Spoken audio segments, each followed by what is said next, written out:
Alhamdulillah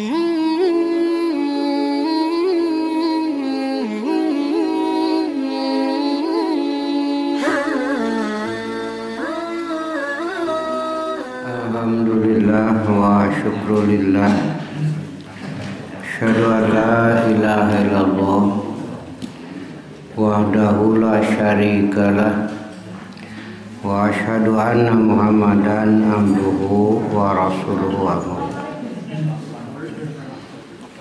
Surat ke-45 ya, Al-Jasiyah ayat ke-7 dan seterusnya. A'udzu billahi minasyaitonir rajim. Wailul likulli affakin asim yasma'u ayatillah tujla alaih summa yusirru mustakbiran ka'allam yasma'ha fabashirhu bi'adzabin alim. Wa idza alima min ayatina syai'a ittakhadhaha huzwa ulaika lahum adzabun muhin. Wailun, celaka, likulli, bagi setiap afakin, pendusta, asimin, pendosa, tukang dusta, tukang berbuat dosa. Yasma'u ayatillah, ia mendengar ayat-ayat Allah, tujla alaihi, dibacakan kepadanya, summa, kemudian, yusirru, tetap, mustakbiron, menolak, takabur, kalam yasma'ha, seakan-akan tidak mendengarnya.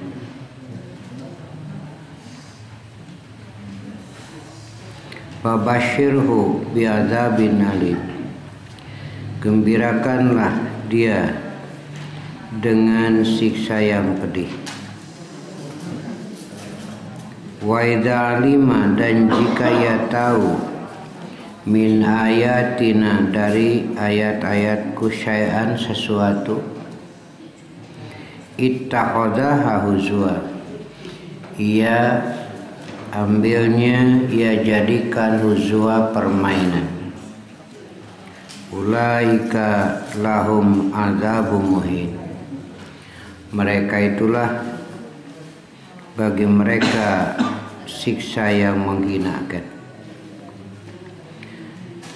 Celaka bagi setiap pembohong, sudah jadi ahli, tukang ya, dan pendosa. Bohong itu salah, apalagi jadi tukangnya. Dan banyak pembohong, ahli ngebohongnya. Mereka merekayasa dengan kebohongan, disampaikan kepada umat seakan-akan benar itu. Seakan-akan itulah ajaran agama, padahal bukan. Ini jelas menyesatkan sekali. Celakalah bagi mereka. Asimin, pendosa, yaitu sudah tidak lagi ada rasa takut oleh Allah ketika merekayasa ajaran. Itu kan bedanya. Kalau pendosa berzina, dia sendiri merasa berdosa dan orang tahu itu dosa. Mencuri itu dosa, dia tahu, orang juga tahu. Korupsi itu dosa, dia tahu, orang tahu. Tapi kalau dosa sudah merekayasa agama, kadang merasa benar dan umat pun merasa itu benar.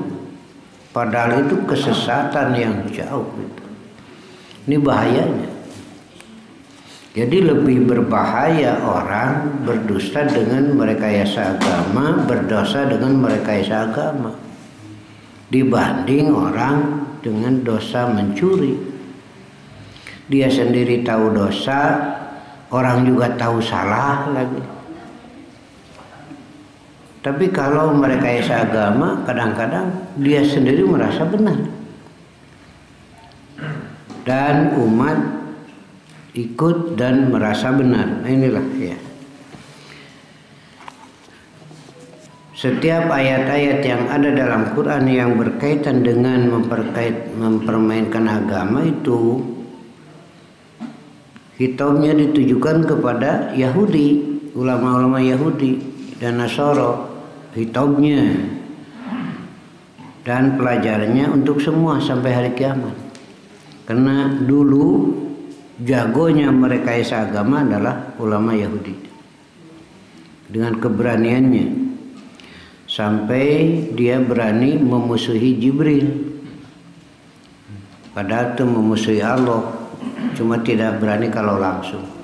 Jibril aduwuna, karena dalam Quran diterangkan kejelekan itu, dibongkar kebohongan itu. Jadi Muhammad nyaho, dah eta ku Jibril dibejaan, nah gitu. Makanya dia mengatakan Jibril musuh kami, kata Yahudi. Jadi setiap orang yang membuka kebohongannya, setiap orang yang menyampaikan yang sebenarnya dianggapnya sebagai orang-orang yang menghalangi, karena itu direkayasa lagi bohong. Sehingga yang jujur dianggap tidak jujur, yang tidak jujur dianggap jujur. Ini wailul likulli affakin nasi. Lalu bagaimana sikap kita agar tidak terbawa seperti itu? Ya sudah saja, Allah sudah menyuruh dari sejak dulu sampai hari kiamat, wa'tasimu bihablillahi jami'an. Hendaklah kamu semua berpegang teguh kepada tali Allah Quran seluruhnya, jangan separuh-separuh. Wala tafarraqu, dan janganlah kamu tafarruq. Memulai tafarruq itu itulah ketika ada lagi merekayasa padahal tidak ada dalam Quran, muncul kelompok itu. Rata-rata ahli tafsir mengatakan yang memulai tafarruq itu dimulai oleh Yahudi Nasara.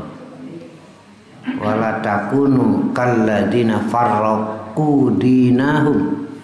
Janganlah kamu seperti orang-orang yang memecah-mecah agama mereka. Akibatnya terkelompok-kelompok orangnya dengan merasa benar masing-masing. Nah, ini sudah diniyah sifatnya kan.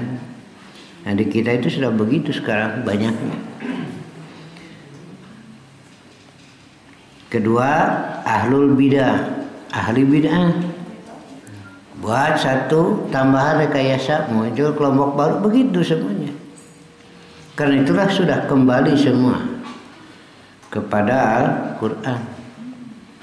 Ya, karena itu kita berusaha mengembalikan umat Islam kepada Quran dan Sunnah. Aya nu daek balik ka teu kajeuna kitu we lah. Kumaha atuh teu bisa dipaksa. Iya.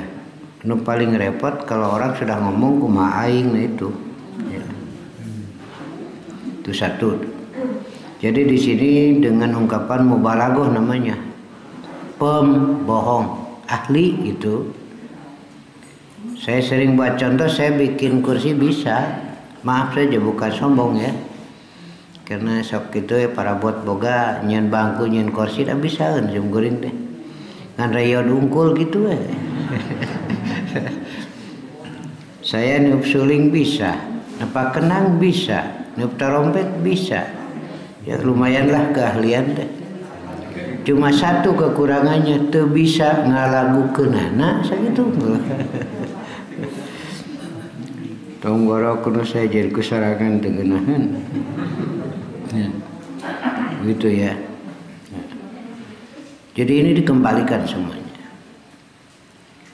Tapi kalau sudah ahli, wah panjen kosi juga hebat, bagus. Begitu juga dusta. Kalau sudah ahli dusta itu maka kelihatannya bagus gitu, wow gitu. Makanya orang itu lobain meuli. Asimin, pendosa. Jadi yang paling besar dosanya adalah ketika orang berdusta atas nama Allah, merekayasa agama. Ini sangat jauh sekali kedustaan itu. Yasma'u ayatillah, ia mendengar ayat Allah. Tutla alaihi, dibacakan kepadanya.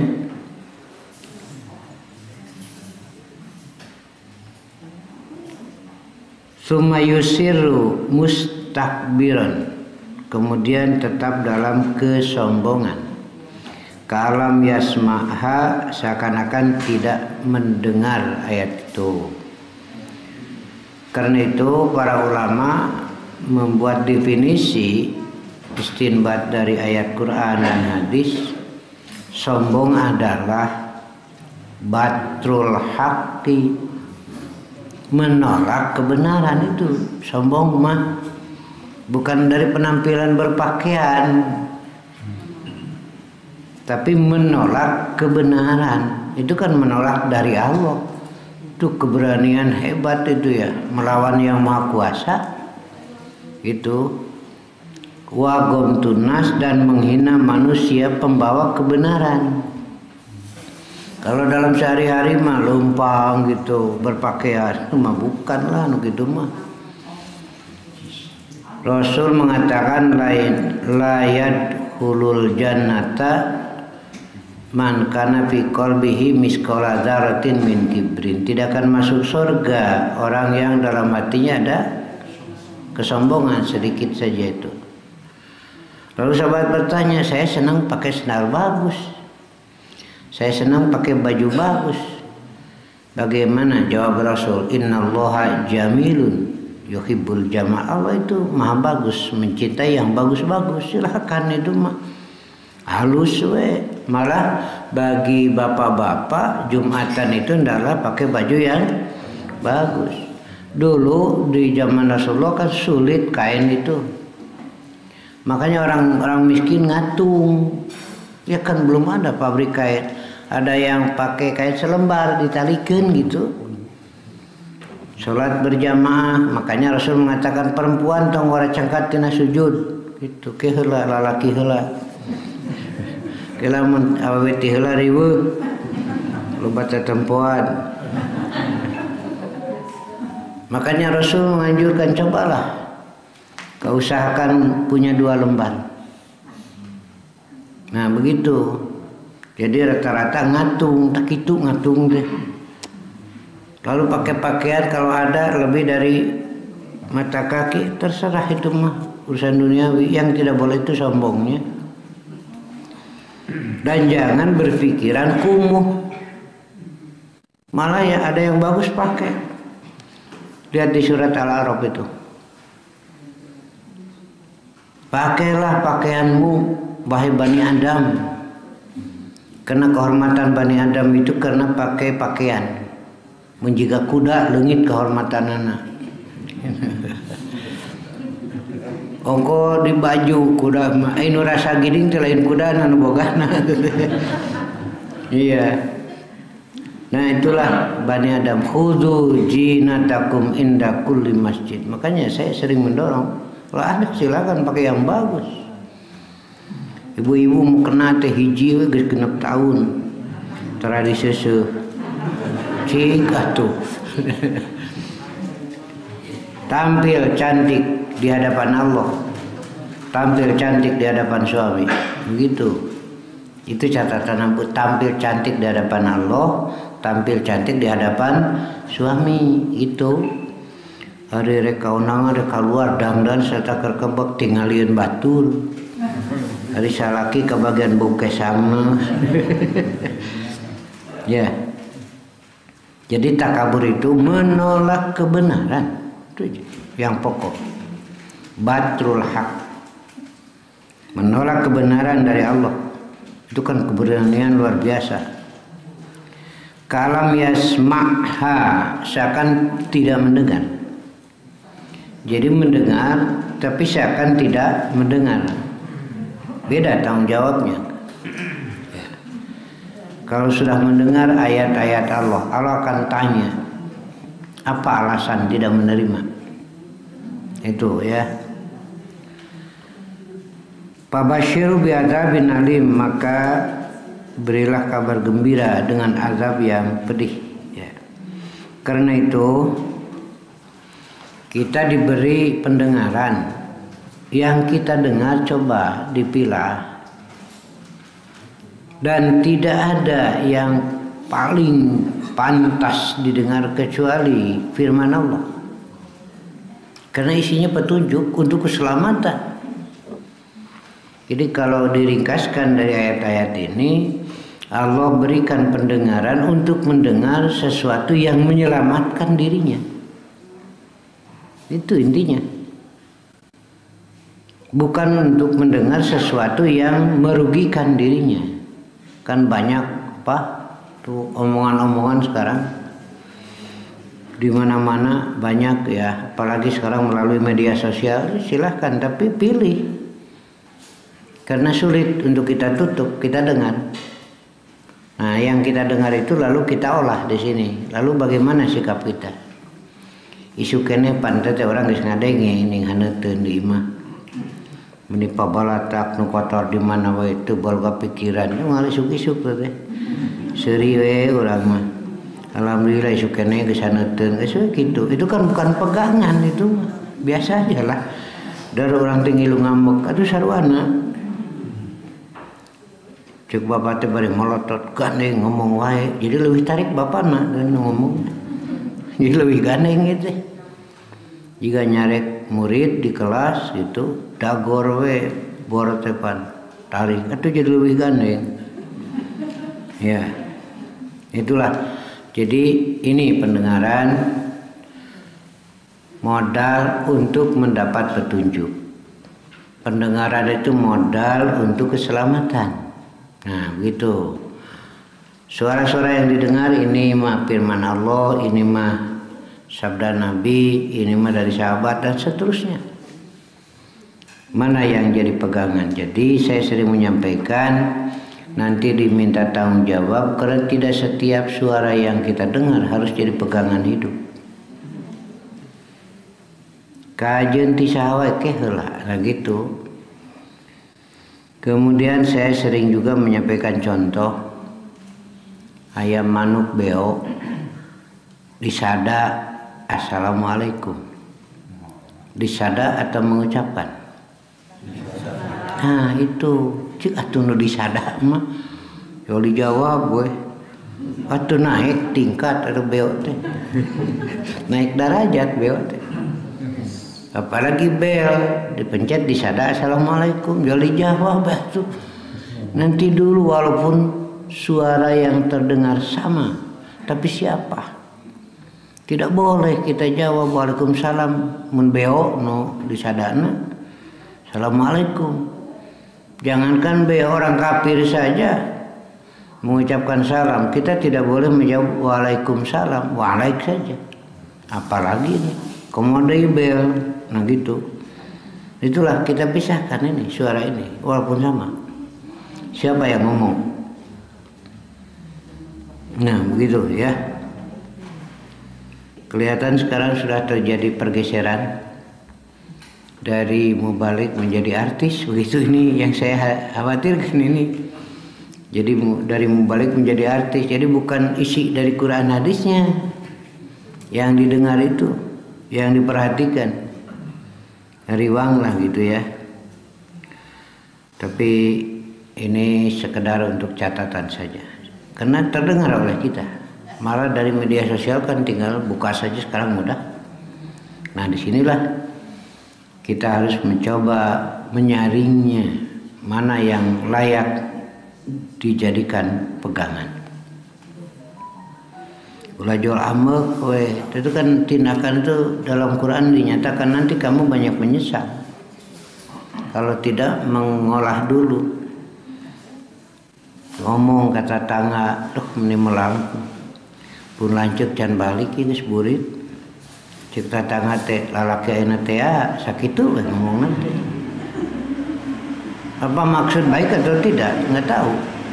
Tapi pengaruh terhadap ibu pasti gede itu. Lalaki ayeuna teh sakitu ngomong nanti. Kayak kan tasawur ibu jadi macam-macam. Bisa jelek, bisa itu. Yol kabayangkeun digoreng, nah bisa laki teh. Yol ngomong ke budaknya, mama memberi hariwang, makanya bapak sia oces, tuh kayak itu nanti. Padahal cuma 3 kata itu ya, nah itu ya. Ya tapi iya, kalau saya kan sering ngomong sama istri saya, percayalah. Kalau perlu sumpah begitu. Kalau saya supaya tenang istri saya itu. Percaya kalau perlu sumpah. Selama mama hidup moal dikubur. Nah.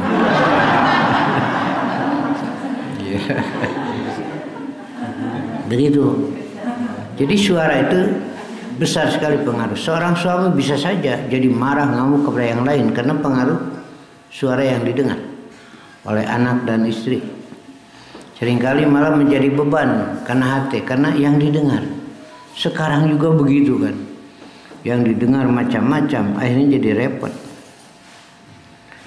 Nah, yang paling pantas dan wajib malah didengar adalah firman Allah, karena tidak ada satu kalimat kecuali di situ ada berkah, ada kebaikan.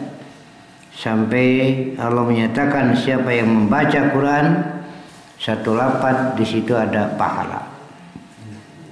Kade ulah muni mahamkeun deh turut pisan. Salapan mun ganjaran kul geus sakitu lain kitu. Muni odob pisan lah. Iya. Wa idza alima, jika ia tahu min ayatina syai'an dari ayat kami, ayat Quran sedikit saja tahu 1 ayat 2 ayat banyak. Malah sekarang ada khusus mempelajari Quran bukan untuk iman, bukan. Jadi dipelajari untuk mengetahui di mana kelemahannya. Ada ini ya, khusus sekarang ada itu. Malah tingkat perguruan tinggi ini. Jadi tahu ayatnya bukan untuk iman, tapi bagaimana cara mempermainkan ayat itu. Diolah, direkayasa, lalu disampaikan kepada umat. Ini ya bahaya ketika orang tahu tapi dengan pengetahuannya itu untuk merusak Quran itu sendiri. Ittakhadhaha huzwa, ia jadikan ayat itu sebagai permainan saja. Karena itu orang yang berilmu Al-Quran, punya ilmunya, itu ada 3 golongan. Yang pertama ahlu syubhat, orang berilmu tapi tidak lepas dari penyakit keraguan-raguan. Nah dari sini biasanya tambahan-tambahan itu dalam agama. Karena merasa bagaimana kalau tidak cukup, tambah begitu. Kedua, ia mencari keabdolan, lebih abdol begitu. Menurut pertimbangannya. 33 baca subhanallah sudah begitu besar pahalanya. Apalagi kalau ditambah 01. Jadi 330, apalagi tambah 02 tuluy we gitu. Ini kelompok ahlu syubhat. Sudah dengan itu besar pahalanya karena Allah tidak butuh jumlah. Malah ada, saya ini jarang saya sampaikan. Bagi yang kedul ya lumayan. Setelah syarat baca subhanallah 10. Alhamdulillah 10, Allahu Akbar 10, ada itu dalilnya. Jadi istighfar 3 kali, kemudian baca Allahumma antas salam dan seterusnya, lalu baca subhanallah 10. Alhamdulillah 10, Allahu Akbar 10. Iya. Hadisnya sahih. Satu kalimat itu dibalas 10. Jadi kalau ibu baca subhanallah 10, alhamdulillah 10, Allahu Akbar 10, berarti nilainya 1500 itu. Begitu. Besar sekali itu. Kata Rasulullah itu hampang diucapkannya besar nilainya. Satu kalimat nilainya 10. Subhanallah 10, alhamdulillah 10, Allahu Akbar 10. Maka jadilah 1500. Itu kan besar tuh pahalanya. Iya, Pak? Iya kan 10, 10, 10. Satu kalimat nilainya 10, jadi berapa? 1500. Iya kan 5 kali sholatnya. Berarti sholatnya kan sekali sapoe ta. Ya kan sholatnya 5 kali. Iya. Jadi kali 5 gitu 1500 ya. Kita lanjutkan ya. Inilah. Kemudian Rasulullah Shallallahu Alaihi Wasallam ia bacakan, ia perdengarkan itu. Terima oleh pendengaran para sahabat. Lalu para sahabat menerima dengan ketawaduan karena yang didengar ini benar-benar ilmu yang luar biasa. Masa harus ditambah? Era itu panimatin maha pintar. Dari manusia bodoh, tuli kudu nambahan gitu. Nah, satu, kedua ada ahlus syahwat. Ilmu agama hanya dijadikan alat untuk kepentingan hawa nafsu. Dengan rekayasanya itu. Nah, ini rusak juga.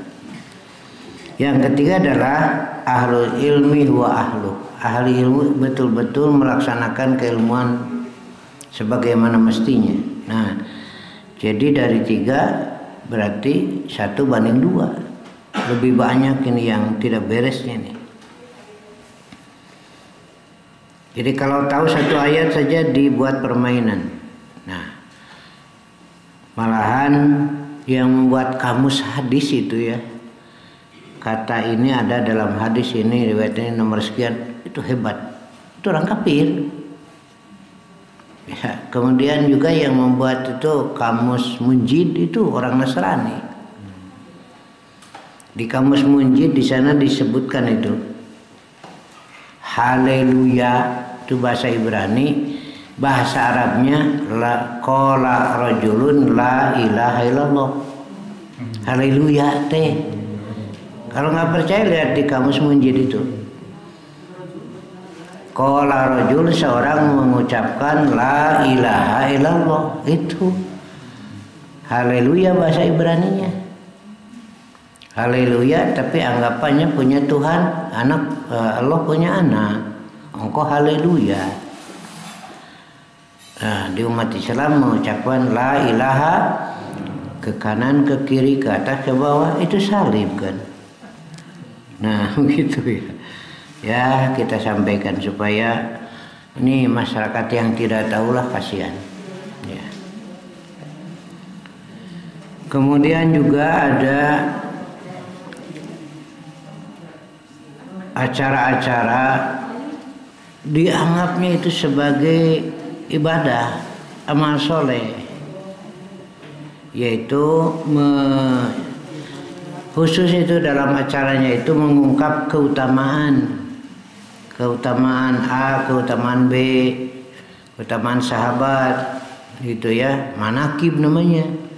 Manakib itu mengungkap keutamaan, manakib ulama. Akhirnya jadi kultus kesananya. Jangankan kepada ulama atau sahabat, kepada Nabi saja kan kultus tidak boleh. Tetapi dengan rekayasa itu kadang-kadang orang tidak tahu. La tutruni kama atratin nasoro Isa bin Maryam. Jangan kamu kultuskan aku seperti Nasara mengkultuskan Isa bin Maryam. Jadi ini Rasul terus yang memberikan pagar-pagar agar jangan salah menggunakan ayat Quran.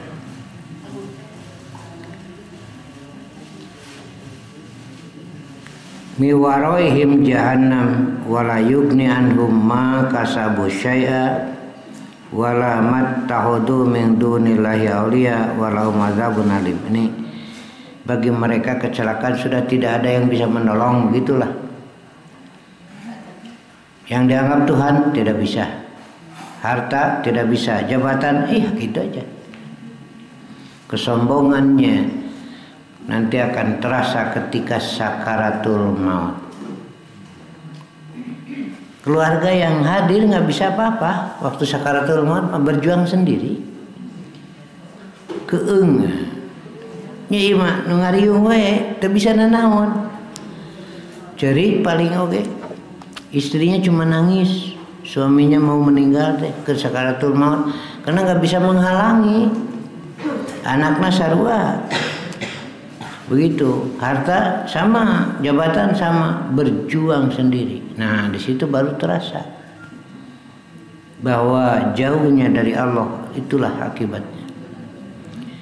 Tapi orang yang mau mendengarkan ayat Allah, mau mendengarkan nasihat Allah, diarahkan sampai sakaratul maut. Lihat di surat Fussilat. Ya. Tatanazzalu alaihimul malaikatu. Malaikat turun kepada mereka. Dan malaikat berkata, Allah takhafu wa la tahzanu. Jangan takut, jangan bersedih.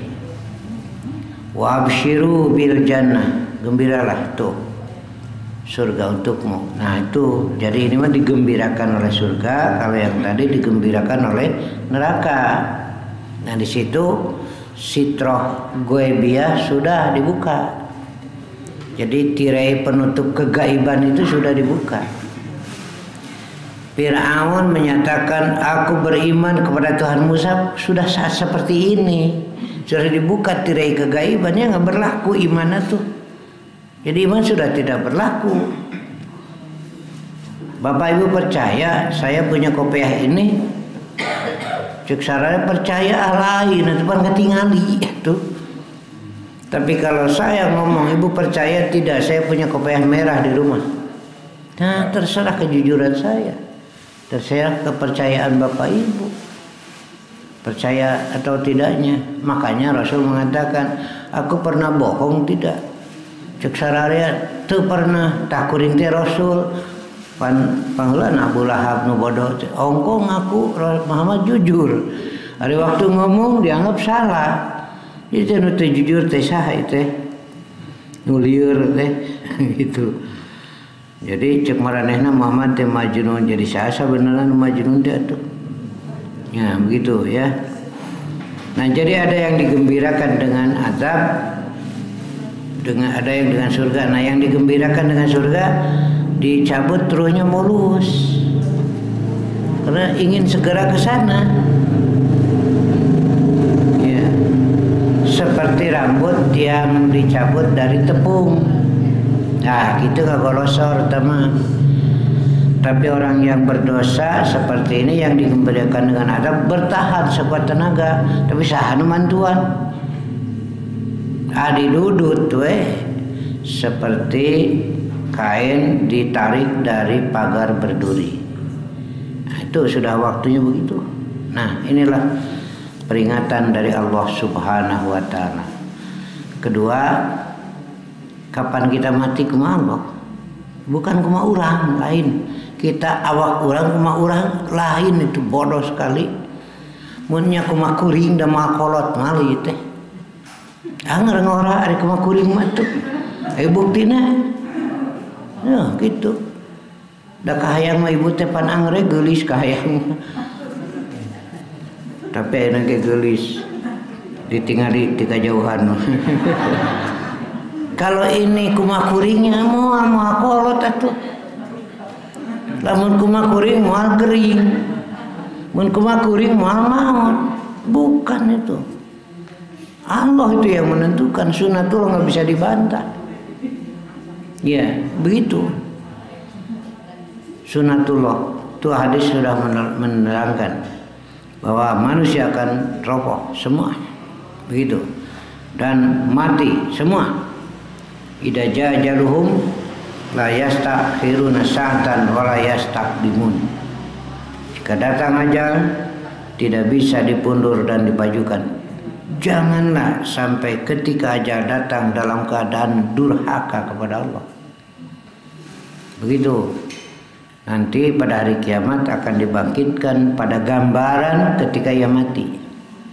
Bayangkan yang mati di tempat pelacuran, yang mati ketika merampok, yang mati ketika berbuat dosa, yang mati ketika berdusta.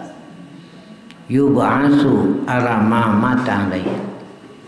Dibangkitkan nanti pada gambaran ketika ia sedang itu mati, itu sakaratul maut ya. Jadi ada yang meninggal tuh teman kita, ikhwan kita, tiban nyarane tos. Aya anu ngimaman sujud tuluy henteu tidak bangkit lagi.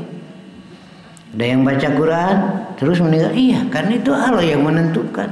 Kumaha Allah we tuh menyanya ke baca Quran tuh bisa gitu atuh. Sarua itu Allah yang menentukan. Iya. Nah, begitu Ibu. Ini gambaran saja dari Rasulullah sallallahu alaihi wasallam.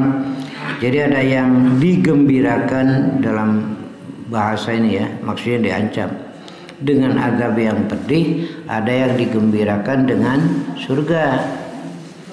Begitu wa yubasyirul mu'minin alladzina ya'maluna sholihat anna lahum ajron hasanan makisina fihi abada. Ada lagi yang diberi kabar ini gembira, itu orang mukmin yang beramal soleh dengan pahala yang baik, ia abadi di surga itu. Nah, begitulah.